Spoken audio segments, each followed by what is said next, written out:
অনেক দিন বাদে আজকে আবার একটু বাড়ির কাজে হাত দেওয়া হলো। এই যে সাইপ্রাস থেকে আগত সাইফুলের চেহারাটা কিন্তু এখনো দেখতে পাইনি। এই যে সাইফুলের সোনামুখ খান দেখাই দিল। এখানে কি কাজ হচ্ছে সেটা একটু বাদে দেখাবো, তার আগে পরিচয় পর্বটা শেষ করি। কিং খান সাব্বির খান। আচ্ছা, আমরা নাইমকে দেখতে পাচ্ছি না, সে কোথায় যেন লুকিয়ে গেছে। এই যে দেখেন। আচ্ছা, কোথা থেকে এসেছে জানেন নাইম? সাইবেরিয়া থেকে। আর এই সাইডে ভাই আপনি কোথা থেকে আসছেন? উগান্ডা। আচ্ছা, যাই হোক, পরিচয় পর্ব শেষ। আফ্রিকার প্রত্যন্ত অঞ্চলে এই ঘরটি তৈরি হচ্ছে, যেটা সাতক্ষীরা জেলা অবস্থিত। আচ্ছা আচ্ছা আচ্ছা, তো কি বলছে আবার একটু বলেন তো। আচ্ছা আচ্ছা আচ্ছা, তো বুঝতে পারলেন সে কি বলতে যাচ্ছে, আমি কিন্তু বুঝিনি। আপনারা যদি বুঝে থাকেন অবশ্যই জানাবেন।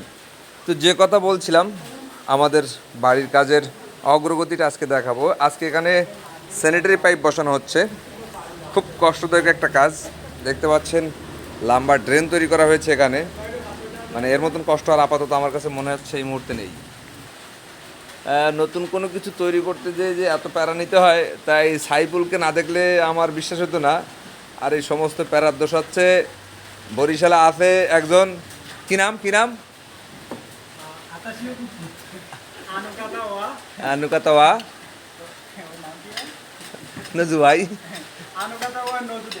নজুদেশ। আচ্ছা আচ্ছা আচ্ছা, মানে ঘর তৈরির কাজ চলমান, এর ভেতরে মাটি কেটে কত কষ্ট করে এখান থেকে উঠাতে হচ্ছে বুঝতেই পাচ্ছেন।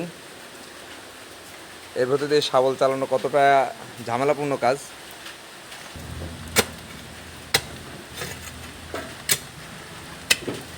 এই চিপার ভেতর থেকে চাপা বের হলো।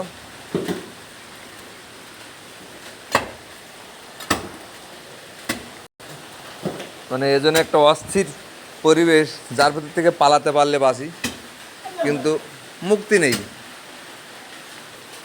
মুক্তির পথ যে মিলবে কোন দিন সেটা আসলে আমার জানা নেই, একমাত্র সাব্বির জানে। এই যন্ত্রণায় অতিষ্ঠ সাব্বির এখন চলে যাবে জাপান। হ্যাঁ হ্যাঁ, আচ্ছা আচ্ছা।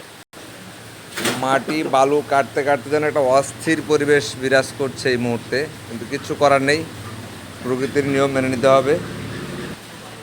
তো মোটামুটি এই ছিল আজকের কাজের সর্বশেষ অগ্রগতি। ও আর একটু দেখানো হয়নি, এখানে কিন্তু আমরা পলিথিন দিয়ে ছাদ দিয়েছি।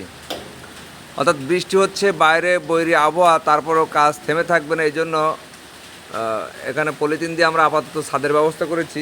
যদিও সেটার উপর ওঠা যায় না, আবার মই দিয়ে ওঠার চেষ্টা করছি।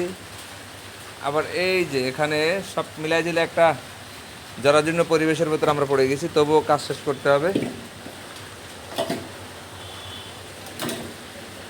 তো এই ছিল আপাতত আমাদের কাজের সর্বশেষ অগ্রগতি।